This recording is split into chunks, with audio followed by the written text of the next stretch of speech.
তো এই দেখতে পাচ্ছ খাড়া ওঠা শুরু হয়ে গেছে। এই সিমেন্টের রাস্তা পুরো এরকমভাবে খাড়া এখন উঠতে হবে আমাদেরকে উপরের দিকে। কেদারনাথ মুভিতে সুশান্ত সিং রাজপুতের যে লাস্ট সিনটা মনে আছে, এই সেই ব্রিজটা থেকেই কিন্তু পড়ে লাস্ট সিনে মরে যাওয়াটা দেখিয়েছিল। এই সেই ব্রিজ, জলটা উপর থেকে নামছে সেটা দেখানোর জন্য ভিডিওটা অন করলাম। উপরে দেখো পুরো মেঘে ঢেকে গেছে, উপরে হয়তো বৃষ্টি হচ্ছে, আর জুম করলে দেখতে পারবে জলটা সেই স্রোতে নামছে, কি আওয়াজ। তো উঠতে উঠতে যখনই তোমাদের এনার্জি কমে যাবে তার জন্য ইউজ করো এটা। এই হচ্ছে ডেকাথলনের muesli fruit and nut protein bar. এটা খেয়ে নাও, এটা খেলে কিন্তু ইনস্ট্যান্ট এনার্জি তোমরা পাবে এই চড়াই ওঠার জন্য। নজারা চাইয়ে তো ইয়ে দেখো, নিচ দিয়ে নদী বয়ে যাচ্ছে আর এই চারদিকের বিউটি। উত্তরাখণ্ড আর এই কেদারনাথ এলে এই সমস্ত বিউটি জাস্ট অসাধারণ। সত্যি কথা বলতে এতক্ষণ কিন্তু প্রায় 8-10 কিলোমিটার এসছি, এত কষ্ট হয়নি। বাট এইবার যে কষ্টটা হচ্ছে এটা কিন্তু সিরিয়াস লেভেলের হচ্ছে। দেখতে পাচ্ছ এই আমবাড়ার পর থেকে খাটনি প্রচণ্ড খাড়া উঠতে হচ্ছে। তো সেখান থেকে উঠছি, নিচটা দেখো। এই হচ্ছে নিচ থেকে আমরা উঠছি, প্রচুর খাড়া। এই হচ্ছে সেই ব্রিজ, কতটা উপরে উঠে গেছি অল্প সময়ের মধ্যে ভাবো। এই যে জায়গাটা দেখতে পাচ্ছ, এই উপর থেকেই কিন্তু সেই বাঁধ ভাঙা বৃষ্টি, মেঘ ভাঙা বৃষ্টি নেমে এসেছিলো 2013 আগস্টে, আর পুরো ভাসিয়ে নিয়ে গেছিলো। এইখান থেকে জল এসে পুরো এই নিচের সমস্ত ব্রিজ থেকে আরম্ভ করে পুরো শহরটা ভেসে গেছিলো। তো ওই যে রাস্তাটা দেখেছিলে, ঘোড়ার আলাদা হয়ে গেছিলো। এই এতটা উঠে আসার পরে এখান থেকে কিন্তু ঘোড়া এখান থেকে আবার উপরের দিকে উঠবে। তো এতক্ষণ ঘোড়ার উৎপাত ছিল না, বেশ আরামসে ওঠা যাচ্ছিলো। আবার কিন্তু ঘোড়া দেখে সামলে আমাদেরকে উঠতে হবে। শ্বাস ফুলে যাচ্ছে, কথা বলা যাচ্ছে না, কথা বললে কষ্ট হচ্ছে, মানে প্রচুর টাফ। যতটা ভিডিওতে দেখে বুঝতে পারছো তার থেকে অনেক অনেক বেশি টাফ। তো আসলে বুঝতে পারবে যে কতটা কঠিন বাবার কাছে পৌঁছানো। আমরা অলরেডি অনেকটা উঠে এসেছি। এরপরে রাস্তাটা দেখো, এরকম পেঁচিয়ে পেঁচিয়ে পেঁচিয়ে পেঁচিয়ে এই উপরের দিকে উঠছে পুরো পরপর। সেই উপর অবধি আমাদেরকে এখন উঠতে হবে উপরের দিকে।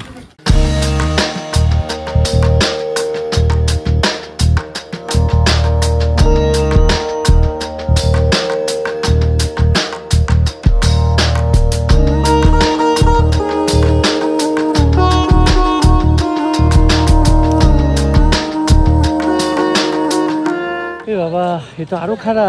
এই দেখো আরো খাড়া সিঁড়ি, পুরো এরকম স্টিপ উঠেছে। হাল খারাপ হয়ে গেছে ভাই, অনেক সিঁড়ি উঠে পড়েছি। দেখো তাহলে বুঝতে হবে কতটা কষ্ট হচ্ছে। সেই লাঠিগুলো আছে বলে ভরসা। এরকম অনেক শর্টকাট তোমরা কিন্তু পেয়ে যাবে এখান দিয়ে ওঠার বা নামার, কিন্তু ভুল করেও এই শর্টকাটগুলো কিন্তু নেবে না। তো এখানে দেখো একটা বোর্ড দেখা যাচ্ছে, এখানে লেখা রয়েছে স্মল লিঞ্চলি 1 কিলোমিটার আর কেদারনাথ 8.5 কিলোমিটার। ভাঙাচোরা রাস্তা, এই মধ্যে দিয়ে যেতে হচ্ছে, প্রচণ্ড স্টিপ রাস্তা, তার মধ্যে ওয়াটার ক্রসিং। উপরে ওঠার সাথে সাথে ওয়েদার কিন্তু খারাপ হয়ে গেছে। দেখতে পাচ্ছ এতক্ষণ রোদ ছিল, এখন পুরো মেঘলা ওয়েদার হয়ে গেছে, মানে যখন তখন বৃষ্টি আসবে। বাবা আমাদের থেকে এত উঁচুতে বসে আছে যে যেখানে পৌঁছাতে গেলে আমাদেরকে বা সবাইকেই এতটা কষ্ট করে উপরে হেঁটে আসতে হয়, তবেই কিন্তু বাবা দর্শন পাওয়া যায়। It's not a difficult, it's too difficult trek, but সম্ভব যদি মনে ইচ্ছে থাকে চেষ্টা করো, তাহলে কিন্তু এসব পিঠু পালকি করে আসার দরকার নেই, নিজেরাই হেঁটে হেঁটে চলে আসতে পারো তোমরা। হেলিকপ্টারে আসাটা তো আমার মনে হয় না ওয়ার্থ, বিকজ এইখানে হেঁটে পৌঁছানোর যে মজা সেটাই কিন্তু অ্যাকচুয়াল কষ্ট, অ্যাকচুয়াল সার্থকতা।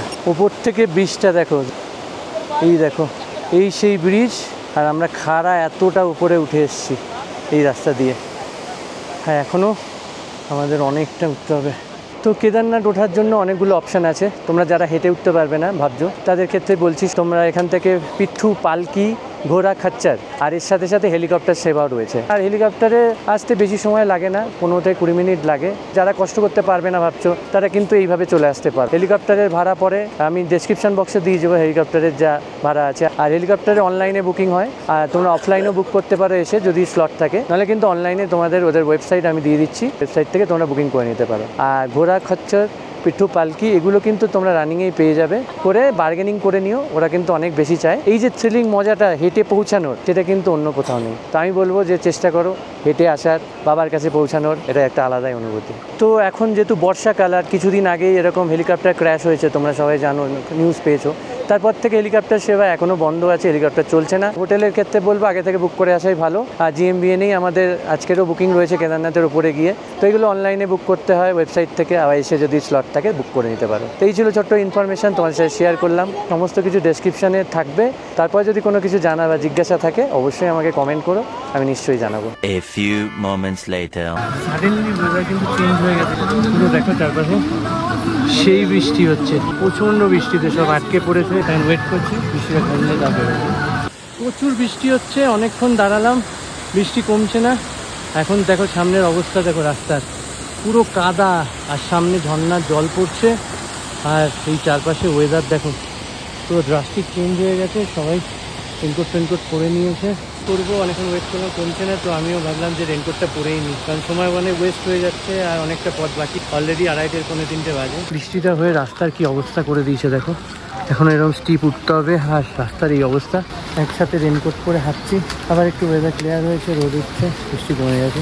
তো দেখো বর্ষাকালে এলে এই মজা, যে এই বৃষ্টি এই রোদ। তো আমরা এই বৃষ্টিটা কিন্তু খুব এনজয় করছি। আর বৃষ্টিতে আসার এই মজা হচ্ছে যে এই কাদা কাদা ভেজা রাস্তার মধ্যে অ্যাডভেঞ্চার, যেটা আর কি বর্ষাকালে এই অ্যাডভেঞ্চারটা কিন্তু তোমরা করতে পারবে। এনজয় করছি বৃষ্টিটাকে। বৃষ্টি হলে তোমাদের কোনো অসুবিধা নেই, এরকম জায়গায় জায়গায় শেড করে রেখেছে, এখানে বসতে পারো। কিছু নিম্বু পানি, জল, খাবার দাবারের দোকানও রয়েছে। ইয়ে ক্যা চিজ ভাই? কিতনা করকে? 50। আর এখানে দেখো আপেল আছে 50 টাকা প্লেট, আর গোটা আপেল তোমার 80-100 টাকা করে। তো এখানে রাস্তায় যেতে যেতে কিন্তু তোমার নিম্বু পানিও পেয়ে যাবে। তোমরা এখানে ক্ষীরাও পেয়ে যাবে 40 টাকা করে এক একটা, আর নিম্বু পানিও পাওয়া যাচ্ছে 40 টাকা করে গ্লাস। তো আমরা এখান থেকে এই যে এটা খাচ্ছি, আর কিন্তু বেশ সুন্দর খেতে, তোমরা অবশ্যই ট্রাই করো। 50 টাকা প্লেট। তো ফাইনালি একটা জায়গায় এসে দাঁড়িয়েছি 5 কিলোমিটার দূরে কেদারনাথ মন্দির থেকে, আর একটা বিউটি তোমাদের সাথে শেয়ার করছি। জাস্ট দেখো, এই হচ্ছে ভিউ। স্নো ক্যাপ মাউন্টেন্স দেখতে পাচ্ছি আমরা মেঘের মধ্যে দিয়ে। এখন দেখো জায়গাটা কি সুন্দর হয়ে গেছে, ও মেঘগুলো দেখো ভেসে ভেসে যাচ্ছে, অ্যান্ড স্নো ক্যাপ মাউন্টেন্সটা পুরো ঢেকে গেছে, মেঘ ভাসছে আর আমরা মেঘের মাঝখানে। কি লাগছে দেখো জায়গাটা। এই হচ্ছে পাহাড়ের বিউটি, এই বৃষ্টি, এই রোদ, আর এই দেখো মেঘে ঢেকে গেছে পুরো পাহাড়। এখন ওয়েদার এরকম হয়ে আছে, উপরে রোদ উঠে গেছে। এখান দিয়ে একটা শর্টকাট দেখতে পাচ্ছি, অনেকে চলে যাচ্ছে এই শর্টকাট দিয়ে। তোমরা চাইলে যেতে পারো, বাট আমরা এটা দিয়ে উপর দিয়ে মানে যাবো। শর্টকাট নিয়ে সামটাইমস রিস্ক হয়ে যায়।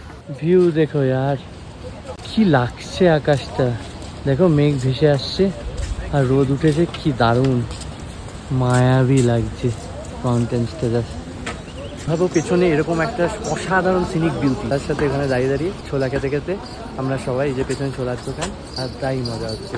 এই না এলে এই মজা যাওয়ার দোকানে অসাধারণ অসাধারণ। এতদিন ধরে লোকের ভিডিও দেখেছি, লোককে যেতে দেখেছি কেদারনাথ, মুভিতে দেখেছি কেদারনাথ, কিন্তু ফাইনালি নিজের পায়ে নিজের ক্ষমতায় আজকে কেদারনাথের পথে উঠে চলেছি। এটা কিন্তু আলাদাই। আর তোমাদের ভালোবাসান সাপোর্ট থাকলে হয়তো এরকম ভবিষ্যতে আরও বড় বড় জায়গায়, ভালো ভালো জায়গায় যাব। জাস্ট নাজারা দেখো পেছনে, সিনিক বিউটি দেখো, মানে আলটিমেট। আমি কি বলবো, মানে এই ফিলিংস বাটে বোঝানো যাবে না বন্ধুরা, আসতে হবে। এখানে ওয়েদারটা দেখো সেকেন্ডের মধ্যে জাস্ট চেঞ্জ হয়ে যাচ্ছে, সেকেন্ডের মধ্যে। এই মেঘ, এই রোদ, আবার দেখো মেঘ হয়ে গেছে। এইটা দেখো জাস্ট, ওই উপরে দেখো পুরো মেঘ, তারপরে পাহাড়, তারপরে ঝর্ণার জল সুন্দরভাবে নেমে আসছে। এই দেখো পাহাড় থেকে নেমে এই নিচে চলে যাচ্ছে, আর এই হচ্ছে তার চারপাশের সিনিক বিউটিটা দেখো, নিচে ভ্যালিটা। তো আমরা এখন এই ওয়াটার ক্রসিং করে এই দিকে যেতে হবে। কোল্ড ড্রিঙ্কসগুলোকে ঠান্ডা করতে হয় না, জাস্ট জলের মধ্যে রেখে দিয়েছে। ওয়েদার এত সুন্দর যে জলেই ঠান্ডা হয়ে যাচ্ছে।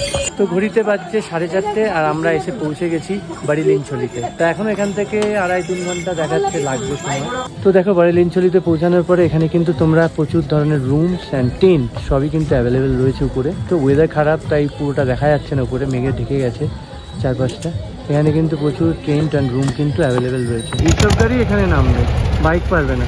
অফ রোড ট্র্যাক্টর দেখো কি সুন্দর নেমে যাচ্ছে এইসব রাস্তায়। তো সামনে দেখতে পাচ্ছ এটা হচ্ছে জিএমবিএনের ক্যাম্প, লিনছড়ি ক্যাম্প। এখানে কিন্তু তোমরা অনলাইন থেকে থাকতে পারো এখানে এসে। আর এটা হচ্ছে পুলিশ স্টেশন লিনছড়ি। আচ্ছা, এখানে এরকম মেশিন পেয়ে যাবে যেখানে 1 টাকা দিলে 1 লিটার জল তোমরা বোতল নিয়ে এসে এখানে ভরে নিতে পারো। এখানে আমরা দাঁড়িয়েছিলাম দেখো চা খাওয়ার জন্য, আর নেমে গেছে মুষলধারের বৃষ্টি। কি অবস্থা দেখো ওয়েদারের, সেই বৃষ্টি হচ্ছে। তো চলো, বেজে গেছে অনেকটাই, 5:30 বাজে, অনেকটা রাস্তা এখানে উঠতে হবে। বৃষ্টি পড়লে এখানে এই একটা সমস্যা, তোমরা যখন উপর দিয়ে উঠে আসবে না, এই জলগুলো দেখতে পাচ্ছ পুরো নিচে চলে যাচ্ছে। এই দেখো হরকানো বা স্লিপ করার খুব চান্স থাকে, ভালো জুতো খুব দরকার। ঘোড়া তো উঠে যাচ্ছে, মানুষের ওঠার প্রবলেম হয়ে যায়, স্লিপ করে যায়। সন্ধ্যে 6টা বেজে গেছে, আমার মনে হচ্ছে আমাদের পৌঁছাতে 8টা বেজে যাবে। বৃষ্টিতে নাজেহাল অবস্থা, লাস্টের 2-3 কিলোমিটার রাস্তা শেষ হচ্ছে না ভাই, সেই কষ্ট হচ্ছে। এটা সেদিন নিচে দাঁড়িয়ে আছি, পেছনে এখনো অনেক রাস্তা বাকি, জানি না কতক্ষণে পৌঁছাবো। খুবই খারাপ অবস্থায় রয়েছি। শোনো, এদিকে এতটা পথ যেতে হবে, এখানে প্রচুর টেন্ট রয়েছে, তোমরা যারা যেতে পারবে না বা প্রবলেম হলে তোমরা কিন্তু এখানে থেকে যেতে পারো। মুষলধারে বৃষ্টি হচ্ছে, ভগবান রীতিমতো আমাদের পরীক্ষা নিচ্ছে, বাবার কাছে পৌঁছানো কি এত সহজ? আর এই রাস্তার কন্ডিশন দেখো, পুরো একদম জল নামছে আর পাথরের রাস্তা, তার মধ্যে এই খাড়াই উঠতে হচ্ছে, মানে লেভেলের অ্যাডভেঞ্চার হচ্ছে। আমরা এখন যেখানে দাঁড়িয়ে আছি এই রাস্তাটা দিয়ে আমরা এলাম, আর এদিক দিয়ে আমরা যাব, আর আমাদেরকে পৌঁছাতে হবে। এই জুম করে দেখাচ্ছি, দেখতে পাচ্ছ ওই দূরে অসাধারণ ফিলিংস হচ্ছে। জাস্ট ওয়েদারটা দেখো, আর এই পাশটা দেখা যাচ্ছে পুরো মেঘের ওপরে আছি আমরা, দেখো নিচে মেঘ আর আমরা উপরে। এই রাস্তা দেখার জন্য আমরা সবাই অপেক্ষা করছিলাম। ফাইনালি গ্লেসিয়ার দেখা গেছে, বরফ, অনেক পুরনো বরফ এখানে জমে রয়েছে। যদিও বর্ষাকাল, বরফ জমে গেছে, এখনো দেখো পুরনো বরফ দেখা যাচ্ছে। শীতকালে প্রচুর বরফ থাকে কিন্তু এখানে। জায়গাটা দেখো, জাস্ট মানে কি বলবো, কথা নেই আমার কাছে, ওয়ার্ড নেই এগুলো বলার। জাস্ট ফিল করো তোমরা, একদলা মেঘ যেন জমা হয়ে আছে। জীবনে ড্রিম দেখেছিলাম কেদারনাথ আসবো আর বরফ দেখবো, সেই ড্রিমও পূরণ হয়ে গেছে। আর 3 কিলোমিটার করে কেদারনাথ মন্দিরও পৌঁছে যাবো। সন্ধ্যে 7টা বাজে, কেউ বলবে দেখো এত আলো। এই রাস্তাটা পুরো দিয়ে আমরা এলাম, আর এই নিচের মেঘটা দেখো, জাস্ট আমি এটাকে আর কিছু বলার নেই, জাস্ট ফিল করো। নিচ থেকে মেঘ উপরে ভেসে উঠে আসছে, এদিকে চলে যাচ্ছে দেখো।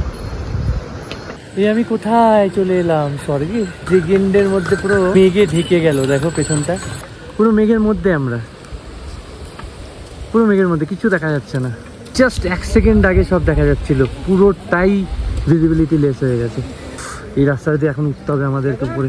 সত্যি এই সৌন্দর্য জীবনে আমার দেখা প্রথম। এরকম মানে বিউটি সিরিয়াসলি কেদারনাথ এলেই তোমরা কিন্তু দেখতে পারবে। তো এইটার ফিলিংসটা অনেকটা মিরিকের মতো। তোমরা যারা মিরিক গেছো, মিরিকে এরকম দেখবে যে মেঘ চলে আসে আবার ক্লিয়ার হয়ে যায়। তো ঘড়ির কাঁটায় বাজে 7টা 13। এই আমার দাদা হেঁটে হেঁটে আসছে। উপরে কিন্তু প্রচন্ড ভালোই লেভেলের ঠান্ডা। हम लोग बिहार बेगूसराय से हैं, हम लोग भाई के साथ गौरीकुंड से ही पैदल साथ में आ रहे हैं। এরপরে আসবে বেস ক্যাম্প, তারপরে কিন্তু বাবার দর্শন কেদারনাথ। তো আমরা এখন একটু দাঁড়িয়েছি, এখানে একটু নিয়েছি ব্রেক। এখান থেকে আমরা অর্ডার করেছি আলু পকোড়া। আর বাইরের পরিবেশটা দেখো, সেই দারুণ লাগছে। ঠান্ডায় কাঁপছি আর ওয়েদারটাকে ফিল করছি, সেই ঠান্ডা। এখন মনে হচ্ছে এখন যা ওয়েদার 6-7 ডিগ্রি টেম্পারেচার হবে। কি খাচ্ছি তো দেখাই, চিকেন পকোড়ি, চাটনি আর চা। যেখানে দাঁড়িয়ে আছি এখানে দেখো, লেখা রয়েছে শ্রী কেদারনাথ এখনো 2.5, বেস ক্যাম্প 1 কিলোমিটার, আর ঘোড়াপাড়াও 500 মিটার। দেখতে পাচ্ছ পুরো অন্ধকার হয়ে গেছে, উপরে ওঠার কোনো আলোই নেই। তো তোমরা ভুল করে রাত্রেবেলা ওঠার চেষ্টা বা নামার চেষ্টা করো না, এটাই ভালো হবে। এই দেখো দূরে দেখতে পাচ্ছ পাহাড়ের কিছু কিছু জায়গায় ছোট ছোট করে আলো জ্বলছে। এখানে কিছু দোকানপাট খোলা রয়েছে, এখানে আলো আছে। এই স্ট্রিট লাইট গুলোতে আলো আলো রয়েছে হালকা। এই রাস্তা ধরে এখন এই অন্ধকারে এই স্ট্রিট লাইটের উপর ভরসা করে এগোতে হবে আমাদেরকে সামনের দিকে। তো আমরা ঘোড়াপাড়াওতে এসে এখন দাঁড়িয়ে আছি। 7টা 15 বাজে আমরা এসে পৌঁছালাম ঘোড়াপাড়াও। এই অবধি ঘোরা আছে, এই যে জায়গাটা দেখো, এই হচ্ছে পুরো জায়গাটা, বিশাল বড়। এখন তো বৃষ্টি হচ্ছে তাই ঘোরা করার কিছু নেই। এই অবধি তোমরা যদি ঘোরা করে আসো, এইখানে অবধি ঘোরা আসবে, তারপরে কিন্তু হেঁটে 1 কিলোমিটার যেতে হবে। ফ্ল্যাট রাস্তা, এখান থেকে আর চড়াই নেই, এই অবধি ছিল। এখানে খাবার দাবারেরও দোকান রয়েছে। আজকে আর আরতি দেখাতে পারবো না তোমাদের, আমাদের পৌঁছাতে লেট হয়েছে এই বৃষ্টি বাদল এই সমস্ত কারণে। কারণ 8টা বেজে গেছে, 7টা থেকে 8টার মধ্যে আরতি হয়। তো এখানে দেখো শীতের পোশাক টোশাক সব পাওয়া যাচ্ছে। উপরে খাবারের দোকান রয়েছে, এই সামনেও কিন্তু প্রচুর খাবারের দোকান। নিচ থেকেও এলাম, এদিকেও কিন্তু, নিচেও কিন্তু প্রচুর খাবারের দোকান রয়েছে। টুরিস্ট সংখ্যা খুব কম, ভিড় নেই সেরকম খুব একটা। এই জায়গাগুলোতে যে দোকানগুলো আছে খাবারের, এর ভেতরে কিন্তু ডরমেটরি, থাকার রুম, ছোট ছোট টেন্ট, 500 টাকা করে রুম পাওয়া যাচ্ছে। আর কিছুটা গেলেই আমরা পৌঁছে যাব। আমাদের GMBN এ বুকিং রয়েছে আজকে কেদারনাথে, সেইখানে গিয়ে দেখাচ্ছি তোমাদের GMBN এর সমস্ত রুম। তো উপরে উঠে আসার পরে দেখো এখানেও কিন্তু একটা বেস ক্যাম্প রয়েছে, যেটা রয়েছে হচ্ছে GMBN এরই Nandi base camp Vasuki tent colony. এতেও কিন্তু তোমরা অনলাইনে বুকিং করে থাকতে পারো। সেই সকাল 7:30টায় বেরিয়েছি, এখনো পৌঁছাতে পারিনি। কত রকম ওয়েদারের মধ্যে দিয়ে এলাম, সিরিয়াসলি অলমোস্ট কাছাকাছি পৌঁছে গেছি মন্দিরে, আর কিছুটা বাকি আছে। এই দেখো মন্দিরে ঢোকার আগে এত টেন্ট পেয়ে যাবে তোমরা থাকার জন্য। এ পাশেও দেখো প্রচুর টেন্ট রয়েছে, মোটামুটি কোনো অসুবিধা নেই, তোমরা রাত করে আসো, যখন ইচ্ছা আসো। এই জায়গাটা কিন্তু পুরো জমজমাট, দোকানপাট, থাকার জায়গা ভর্তি। তো তোমরা আরামসে আসো, বুকিং না থাকলেও এখানে এসেও তোমরা কিন্তু পেয়ে যাবে। তো এখানে কিন্তু GMBN এর অনেকগুলোই টেন্ট ক্যাম্প তোমরা দেখতে পাচ্ছ। আগেও একটা দেখালাম, এখানেও কিন্তু রয়েছে GMBN এর tent colony Nandi base camp. এটাও একটা কিন্তু বেস ক্যাম্প। অ্যাকচুয়ালি রাত হয়ে গেছে বলে এই জায়গার বিউটিটা তোমাদেরকে দেখাতে পারছি না, বা তোমরা ফিল করতে পারছো না। কালকে সকালে দেখাবো এই জায়গাটার দিনের বেলার চারপাশের সিনিক বিউটি অসাধারণ। এখানে দেখো GMBN এর, যদি তোমরা টেন্টে থাকতে চাও এখানে কিন্তু সব রকমের টেন্ট রয়েছে, বড় ছোট সব রকম টেন্ট এই যে ভেতরে রয়েছে। এখানে যোগাযোগ করতে পারো রিসেপশনে। তো এখন দেখতে পাচ্ছ কেদারনাথের ওয়েদার 5 ডিগ্রি টেম্পারেচার, বুঝতে পারছো কতটা ঠান্ডা। আর আমাদের অবস্থা দেখো, 5 ডিগ্রি টেম্পারেচার দেখলে, আর আমরা এইভাবে ঘুরে বেড়াচ্ছি। ফাইনালি এত কষ্টের পরে যেটা দেখার জন্য দেখছিলাম আমরা, পৌঁছে গেছি। ঘড়িতে বাজছে রাত্রি 8:30 বেজে গেছে আমাদের পৌঁছাতে। আর যেটা দেখতে পেলাম, সিরিয়াসলি ফার্স্ট লুক দেখে নাও জাস্ট। এই দেখো দূরে, অনেকটা দূরে এখান থেকে দেখা যাচ্ছে ওই চূড়াটা, বাবা কেদারনাথ। আমরা পৌঁছে গেছি কেদারনাথ, মন্দিরের চূড়া দেখতে পেয়ে গেছি। জয় বাবা ভোলেনাথ। সেই হেলিকপ্টার প্যাড, এখানেই কিন্তু হেলিকপ্টার ল্যান্ডিং হয়, একদম কেদারনাথ মন্দির থেকে একদম কাছে, অল্প হেঁটে গেলেই কিন্তু এদিকে কেদারনাথ মন্দির। তো ফাইনালি আমরা চলে এসেছি আর পৌঁছে গেছি GMBN এর, যেখানে আমাদের হোটেল বুকিং রয়েছে স্বর্গনয়নী কমপ্লেক্সে। তো চলো ভেতরে নিয়ে যাই, একদম রাস্তার ওপরেই, রাস্তা থেকে নেমে এসেই এই হচ্ছে স্বর্গনয়নী কটেজ কমপ্লেক্স। এখানেই আমাদের কিন্তু বুকিং রয়েছে আজকে রাতের জন্য। এখান থেকে নেমে এসে এইখানে রয়েছে রিসেপশন। তো চলো, প্রচণ্ড এক্সস্টেড, সেই সকাল 7:30 থেকে রাত্রি 9টা বাজে জার্নি করে যাচ্ছি, প্রায় 14 ঘন্টা পরে পৌঁছালাম। তো চলো ফ্রেশ ট্রেশ হয়ে তোমাদের সাথে দেখা হচ্ছে, রুমও দেখাবো আর সব কিছু বলবো। A few moments later. তো ফাইনালি চলে এসেছি কেদারনাথ, ঘড়িতে বাজে রাত্রি 9টা। অসাধারণ লাগছে, মানে এই ফিলিংস ওয়ার্ডে বোঝাতে পারবো না। 7টা থেকে সকাল বেরিয়ে আর রাত্রি 9টার সময় আমরা ঢুকেছি, 14 ঘন্টা রাস্তায় ছিলাম। অসাধারণ সিনিক বিউটিস তোমরা দেখেছো আজকে ব্লগে, বৃষ্টি বাদল রোদ সব রকম ওয়েদারের মধ্যে দিয়ে আমরা আজকে হেঁটেছি। জীবনে আমার ফার্স্ট ট্রেক ছিল এটা, মানে যে করে সেই হয়তো বলতে পারে। আর তোমরাও আসো, এরকম এক্সপিরিয়েন্স করতে পারবে। তো আমরা আজকে রাতে রুম নিয়ে নিয়েছি, রুমে ঢুকে গেছি। এবার তোমাদেরকে রুমটা দেখাবো, একদম মন্দির থেকে সামনেই। রাত হয়ে গেছে তো বাইরের বিউটি অত কিছু বুঝতে পারবে না, কোথায় আমরা আছি না আছি সেটা সকালে দেখাবো। তো যাওয়ার আগে চলো রুমটা দেখিয়ে দিই। তো এই হচ্ছে রুমের বাইরের এরিয়াটা, এইখান দিয়ে আমরা এলাম। এদিকে ওদের অনেক রুম রয়েছে, আরো ডিটেলসে তোমাদেরকে সকালে দেখাবো। এটা হচ্ছে ওদের খাবার এরিয়া, একটু পর ওখানে যাব। এছাড়া এদিকেও কিন্তু অনেক রুম রয়েছে ওদের। এই হচ্ছে আজকে রাতে আমাদের রুম নাম্বার A15। ঢোকার সাথে সাথে এই হচ্ছে আমাদের রুম। গেট দিয়ে ঢোকার সাথে সাথে এদিকে রয়েছে একখানা খাট রয়েছে ডবল বেডের, ওপর নিচ করে তোমরা কিন্তু শুয়ে যেতে পারো। আর প্রত্যেকটাতে ডবল ব্ল্যাঙ্কেট দেওয়া আছে, দেখতে পাচ্ছ, মোটা, বেশ মোটা ব্ল্যাঙ্কেট, বিকজ এখানে প্রচণ্ড ঠান্ডা। তার তলায় একটা মোটা ব্ল্যাঙ্কেট পেতে দিয়েছে এর উপরে, যাতে তোমরা শুতে পারো। আর মোটা বালিশ দিয়েছে, খুব সুন্দর কোয়ালিটি, গদিগুলোও খুব সফট। এদিকে দুটো খাট, এদিকেও দুখানা খাট দিয়ে দিয়েছে। এই দুটো খাটের মধ্যেও কিন্তু সেম ফেসিলিটিস রয়েছে। আর এখানে একটা জলের জগ দিয়ে দিয়েছে ওরা। এখানে একটা উইন্ডো রয়েছে, এদিকেও একটা উইন্ডো রয়েছে, এইদিকেও এর সাথে লাগোয়া আরেকটা রুম রয়েছে। এখানেও দুখানা বেড পাতা আছে সিঙ্গেল। তো এই রুমের সাথে একটা রুম হিটারও কিন্তু ওরা প্রোভাইড করছে, যেন আলাদা কোনো চার্জ লাগবে না। চার্জিং পয়েন্টও দেওয়া আছে, খুবই কিন্তু সুন্দর, বেশ পরিষ্কার পরিচ্ছন্ন। তো নিচে কার্পেট পাতা আছে গ্রিন কালারের, কেন চার্জিং পয়েন্ট আছে। একটাই ওয়াশরুম দিয়েছে কমন, এই দেখো, এই হচ্ছে কমন ওয়াশরুম। এখানে সময় ওয়েস্টার্ন রয়েছে, বেসিন রয়েছে, আয়না রয়েছে। সব থেকে গুরুত্বপূর্ণ, এখানে প্রচুর ঠান্ডা, তো গিজারের ব্যবস্থা রয়েছে 24 ঘন্টা। আর এই দিক থেকেও একবার রুমটাকে দেখিয়ে দিই। এই হচ্ছে আজকে রাতে আমাদের রুম। আশা করি এখন অবধি ভালো লেগেছে। এবার নিয়ে যাচ্ছি, তোমাদের দেখাচ্ছি আজকে রাতে কি খাবার আছে। তো চলো দেখা হচ্ছে খাবার টেবিলে গিয়ে। টাটা। চলে এসেছি রাতের ডিনারে। তো এই হচ্ছে বিশাল বড় ডিনার এরিয়া, যেখানে বসে প্রচুর টেবিল রয়েছে, দেখো খাওয়া দাওয়া চলছে। তো ডিনারে দেখিয়ে দিচ্ছি কি কি আছে। ये क्या है? ये राजमा है, पम्पिंग की सब्जी, राइस और पूरी। এরা সব বসে গেছে খেতে। খাওয়া দাওয়া কেমন ভাই, কোয়ালিটি? তো পেয়ে গেছে প্রচণ্ড খিদে। আর ডিনারের মেনু কিন্তু খুব সুন্দর, গরম গরম খাবার দিয়েছে। প্রথমে তো রাইসটাই ট্রাই করবো, আমার ফেভারিট। রাইসের কোয়ালিটি কিন্তু খুব সুন্দর, আর রাজমাটা দারুণ টেস্ট হয়েছে। প্রত্যেকটা খাবারের কোয়ালিটি কিন্তু এখানে অসাধারণ। তো চলো খাওয়া দাওয়া করে তার দেখা হচ্ছে একবার রুমে গিয়ে। Tata. A few moments later. তো ডিনার ফিনার করে আমরা চলে এসেছি রুমে। হইতে পারছে অলমোস্ট 11টা। কালকে প্ল্যানিংস হচ্ছে আমরা বাবা কেদারনাথের কাছে দর্শন করতে যাব, মন্দিরে যাব, পুজো দেবো, চারপাশে সিনিক বিউটি তুলে দেবো তোমাদেরকে এই ব্লগের মাধ্যমে। কালভাইরা মন্দির রয়েছে উপরে, সেটাও দেখতে যাবো এখান থেকে একদমই কাছে। তো কালকে ভিডিওটা কিন্তু খুব এক্সাইটিং হবে। আর যদি ভিডিওটা ভালো লেগে থাকে তাহলে অবশ্যই চ্যানেলটাকে like, comment, share and subscribe করে দিও। চলো দেখা হচ্ছে কালকে সকালে। ততক্ষণ ভালো থেকো, সুস্থ থেকো, be safe, right safe, bye, take care, have a nice day, by.